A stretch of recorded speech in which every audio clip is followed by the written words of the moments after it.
अस्सलाम वालेकुम, मैं हूँ खुबाब सज्जाद। अल्लाह ताला के एक इसम मुबारक को लेके आपके पास हाज़िर हुआ हूँ, इसलिए कि आप लोग इसको पढ़ें और इसके इसम मुबारक के ज़रिए आप लोग अल्लाह के तहफ़्फ़ुज़ में, अल्लाह की निगहबानी में चले जाएंगे। मसलन कि मैं नाम का ज़िक्र जो कर रहा हूँ वो है अल-वकीलो या वकीलो। हरूफ़ अबजद के लिहाज से इसके जो अदद हैं वो हैं 66। ठीक है, ये ऐसा इसमें आज़म है कि इससे मुराद कुल्ली, मुराद तमाम हसूल के लिए, हिफाजत के लिए इसको इस्तेमाल किया जा सकता है। दूसरी बात, जो शख्स इस मुबारक की तिलावत करेगा उसको जो सफ़र करने जा रहा है उससे वो बाखैर व आफ़ियत अपने वापस आएगा। कुछ लोग आजकल मुल्क से बाहर जा रहे हैं, हालात बहुत ज़्यादा ख़राब हैं, तो उनको चाहिए कि वो या वकीलो पढ़ते रहें। अच्छा, दूसरा जो मेरी प्रैक्टिस में एक चीज़ है कि जिन लोगों पर कर्ज़ हो जाता है वो भी जब या वकीलो, क्योंकि उसमें भी आफ़ियत चाहिए ना, तो या वकीलो का मतलब है निगहबान। और अगर आपके दुश्मन हैं, आजकल दुश्मन खामा पैदा हो जाते हैं कि जिसके बारे में कुछ भी नहीं कहते, जिसके साथ ऐसा हज़रत अली का कौल है ना कि जिसके ऊपर एहसान करो उसके शर से डरो। तो मैंने इसको देखा है कि या वकीलो जो है ना बहुत ही इसमें काम करता है। तो आप इसको चलते फिरते पढ़ेंगे तो आपकी कोई भी आपको दुश्मन की निगाह से नहीं देखेगा। अच्छा, इसको विसअत रिज़्क़ के लिए पढ़ा जाता है, कामयाबी के लिए पढ़ा जाता है, बस इसको पढ़ना काम है। अच्छा, आज मैं आपको एक और चीज़ बताना चाहता हूँ कि इल्मुल जफ़र आपको पता है कि एक इल्म है, उसमें मलाइका के नाम लिखे होते हैं, चीज़ें होती हैं। तो ये जो अल्लाह ताला के इसमें मुबारक है, इसके अंदर ना मलाइका जो हैं, इसके मातहत जो है ना 4 अफसर हैं, हम उनको अफसर कह लें, जो मर्ज़ी कह लें, ठीक है।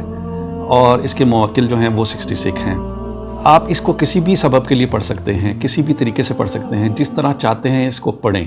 वकील 2 तरह के होते हैं, एक तो वो जिनको बास का नाम सुपुर्द कर दिया जाता है, ठीक है, और वो खुदावंद ताला है। इसमें मुबारक के ज़रिए हम अपने आप को अल्लाह के सुपुर्द कर देंगे और इसको पढ़ने से आपको इत्मीनान क़ल्ब मिलेगा। और इसमें आज़म को आप लोग अपने ऊपर ना लाजिम कर लें, बिल्कुल खुदा की तरफ रजू करेंगे तो हिफाजत होगी। अच्छा, बाज़ औलिया कराम ने इस ज़िक्र को कहा है कि बहुत ज़्यादा पढ़ें, क्योंकि ये आपकी हिफाजत करता रहेगा। और इसमें वो कहते हैं कि बस थोड़ा सा ख्याल रखें कि ना पाक पास रहें, पाक पास रहें, कि अल्लाह के रसूल ने फरमाया कि बेहतरीन वो शख्स है जो कि वज़ू की हालत में रहे। अच्छा, इसका दूसरा एक सबसे बड़ा फ़ायदा ये कि खलकत भी आती है इससे।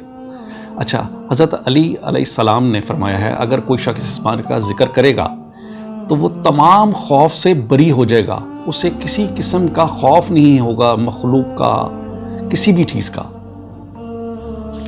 तो इसलिए इसको पढ़ें, ठीक है। और जनाब शेख बूनी ने फरमाया है कि जो शख्स कवि होना चाहता है, मसलन ताकतवर होना चाहता है, जैसे आजकल के बच्चे बॉडी बिल्डिंग कर रहे हैं, एक्सरसाइज कर रहे हैं, उनको भी या वकील पढ़ना चाहिए। और एक और बात, हज़रत अली अलैहिस्सलाम एक और जगह फरमाते हैं कि जो वक्त सहर का तहज्जुद का वक्त होता है ना, अल्लाह ताला सबको तहज्जुद पढ़ने की तौफीक अता फरमाए और रोने की तौफीक अता फरमाए। तो वो अलैहिस्सलाम फरमाते हैं कि 66 मरतबा इसको पढ़ें तो वो ज़ालिमों से बचा रहेगा। तो जो अल्लाह ने अपनी सिफ़ात हमें दी हैं, उनमें जो भी हमें काम चाहिए अल्लाह के सिफ़ात की नाम से उसको करें और फिर देखें अल्लाह हमसे किस तरह राज़ी होता है। अस्सलाम वालेकुम, अल्लाह हाफ़िज़।